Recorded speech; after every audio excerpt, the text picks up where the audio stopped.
আপু কাইকা সিমের কি অবস্থা, কাইকলা সিমের কি অবস্থা, নলডুগি সিমের কি অবস্থা? প্লিজ প্লিজ প্লিজ আপডেট চাই। কি খাদ্য দিচ্ছেন, কি যত্ন দিচ্ছেন, প্লিজ আপডেট দিবেন। আসসালামু আলাইকুম, কেমন আছেন আপনারা সবাই? আলহামদুলিল্লাহ, আমি তো অনেক ভালো আছি। আশা রাখছি আপনারা সবাই ভালো আছেন। আমি তো ভেবেছিলাম এই কাইকলা সিম বুঝি আমার একাই পছন্দ। না রে ভাই, আমার লাভলি ভিউয়ার্সরা আমাকে মাথা নষ্ট করে ফেলছে যে আপু আপনার কাইকলা সিম গাছের কি অবস্থা, এটা কি সিম দিয়ে স্টপ হয়ে গেছে না মরে গেছে? কারণ আপনার কাছে 3টি বীজ ছিল, 3টি বীজই লাগিয়ে দিয়েছেন। আমাদের সাথে এবছর এই বীজটি শেয়ার করেননি। আমার অভিজ্ঞতার সাথে আসলে আমি এই 3টি বীজ লাগিয়েছি। যারা একদম নতুন আজকে ভিডিওটি দেখছেন তাদের জন্য ছোট্ট একটি আমি ওভারভিউ দিয়ে দিচ্ছি। আমি এবছর জানুয়ারিতে যখন হাঁসলো যাই তখন খাওয়ার জন্য এই সিমটি নিয়ে আসি আলু দিয়ে, আর এই সিমটি দিয়ে আমি বিচি সিম দিয়ে মানে কাইকলা সিম দিয়ে একদম মানে গাতিয়ে তারপরে হচ্ছে যেটাকে ডোলে তারপরে শুকনা মরিচ দিয়ে বাগার দিয়ে খাবো। সেখানে একটি সিমের ভিতরে আমি আধা পাকা আধা কাঁচা কিছু বীজ পাই, 5টি বীজ শুকিয়ে রাখি এবছর ট্রায়াল দেওয়ার জন্য। 3টি ট্রায়াল দিয়েছি, আলহামদুলিল্লাহ সফলতা পেয়েছি। তো যাই হোক, যারা নতুন তাদের জন্য বলে দিলাম, আর যারা পুরনো মাথা নষ্ট করে ফেলছেন চলেন তাদের জন্য বলে দিচ্ছি যে কি খাদ্য দেওয়ার পর আবারও নতুন করে এ গাছে ফুলের সন্ধান চলে এসেছে। আলহামদুলিল্লাহ, এই যে দেখতে পাচ্ছেন আমার 10 ইঞ্চির পটে আমি 3টি মাত্র বীজ দিয়েছি, আর 3টি গাছেই দেখেন কত পরিমাণ। আলহামদুলিল্লাহ, আল্লাহর অশেষ মেহেরবানি।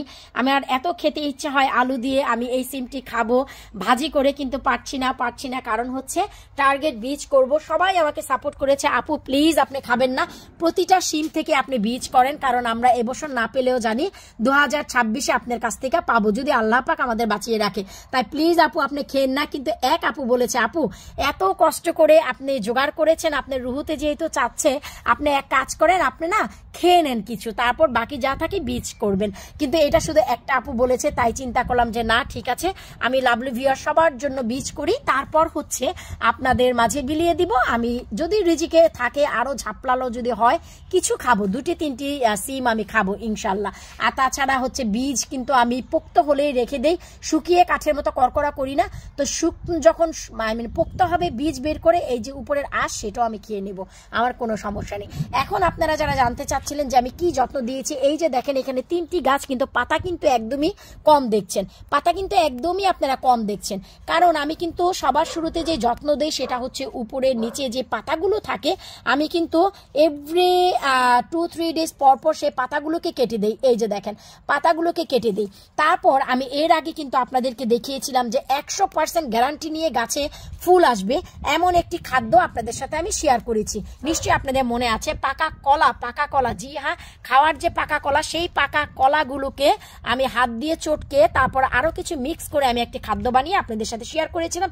সেই খাদ্যটি আমি আবারও দেই, দেখেন 5-6 দিন আগে আবারও নতুন করে এই যে এখানে আপনার সিমের কলি আসে, আবার এই যে দেখেন উপরের দিকে আবার এসেছে, এই যে সিমটি মাত্র বের হচ্ছে, এই যে তারপরে এই যে দেখেন আবার ছোট্ট একটি গাছে, এই যে দেখেন ছোট্ট একটি গাছে দেখেন আবার নতুন করে এই যে দেখেন আমি কিছু পাতা ছাঁটাই বাছাই করে দিচ্ছি। নিচের দিকের পাতাগুলো এই যে আমি আপনাদেরকে সাথে নিয়ে, কারণ নিচের দিকের পাতাগুলোর একদমই কোনো দরকার নেই, এরা হচ্ছে ওয়াটার সাকার বলা চলে, শুধু এরা এনার্জি খাবে। এর মানে এই না যে সব পাতা ছিঁড়ে ফেলবেন, গাছ কিন্তু ভাই পাতার সাহায্যেই তাদের খাদ্য শোষণ করে।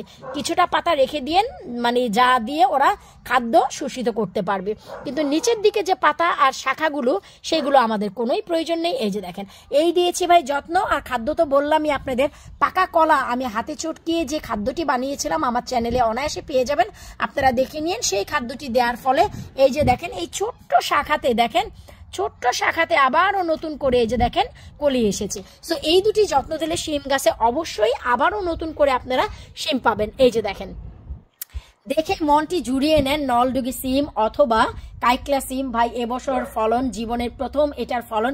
এই সিমের বীজ অনেক জায়গায় খুঁজেছি, কখনো পাইনি, কিন্তু এই প্রথম ভাই পেয়েছি, ভাবলাম তাহলে করি নেই। আমি যে রেখে দিয়েছিলাম বীজ, আমি নিজেও জানতাম না যে এটা থেকে আমি এইরকম সিম পাবো। আলহামদুলিল্লাহ, এই যে দেখেন ভিতরের দিকে কিন্তু সিমটি বতি হওয়া শুরু হয়েছে। তার মানে আমি যেহেতু আধা পাকা আধা কাঁচা বীজ থেকে গাছ বের করতে পেরেছি, আর এগুলো তো বুঝতেই পারছেন আমি কতটা চমৎকার বতি করে বের করব। তবে দুঃখের বিষয় রে ভাইয়া, এই যে দেখেন একটি সিম ফেটে গেছে, কিন্তু আমি কিছুই করব না, এইভাবেই রেখে দেবো। আলহামদুলিল্লাহ, যদি পেকে বের হয় তাহলে তো শুকর আলহামদুলিল্লাহ।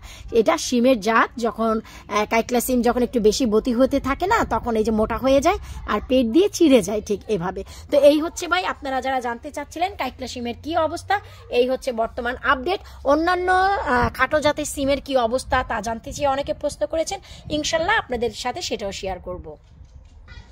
আমার সফলতাগুলো আপনাদের সাথে শেয়ার করতে পারলে আমার অনেক ভালো লাগে। ওই যে দেখেন আমার লাউয়ের মাচায় ছেলে ফুল মেয়ে ফুল দুটাই চলে এসেছে। নিশ্চয়ই এর আগে ভিডিও দেখেছেন। তো বিদায় নিচ্ছে আজকের মতন, আল্লাহ হাফিজ।